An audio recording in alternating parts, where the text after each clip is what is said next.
mga lods, may nakita ako habang hinahanap ko si Nanay Nene na isang ate, nagtitinda siya ng ice buko, yung popsicle on stick. Ayun siya. Oh.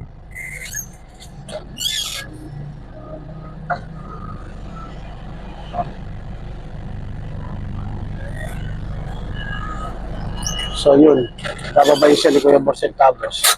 Nakita ko mukhang hindi pa niya naubos yung kanyang paninda. May bibigay si Kuya Boss Tapos. Hello ate, kamusta po? Anong tinda mo te? Ice cream. Magkano? Ubos na ba? Ubos na? Ilan pa po natira?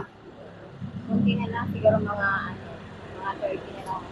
Magkano po yung kinikita mo ate sa maghapon pag binenta mo yan? Hindi po, hindi pareha. Kasi may minsan, sa beach, nakakabit na kami ng 20-20. Minsan pag sa dito, 15 lang ang isa. So ngayon, ibig sabihin, yung ice cream mo yan medyo marami-rami pa, no? Magkano pinaparte natin kapag halimbawa po yung nakaubos tayo? Minsan kami, kumikita kami sa dito. Minsan, 1-2. Pero ngayon, kunti lang. Oo, kasi medyo matumal, no? Maulan din kasi kanina. Ilan po anak ni ate? Apat po. Sa high school, 3. Si sir, anong trabaho po? Ganito din po. Naiiraos naman po, no? Di ba? So, lahat naman po ng anak napapag-aral. Opo. So, may high school ka kamo.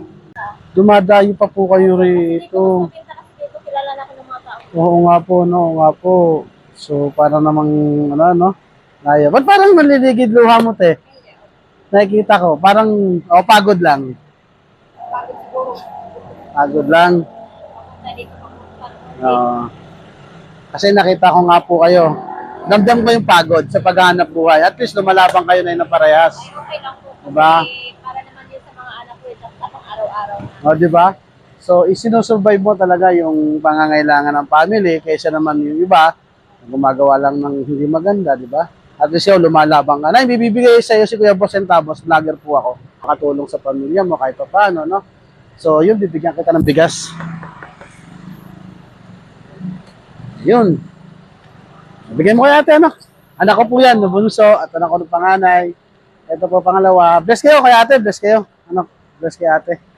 Si ate daw ay naghahanap buhay siya para makatapos ang kanyang mga anak. Tulong sila sa pamamagitan ng ganito. Ice cream. At least, marangal po yan. Sana ingatan kayo palagi ng ating Panginoon. Yun lang naman po.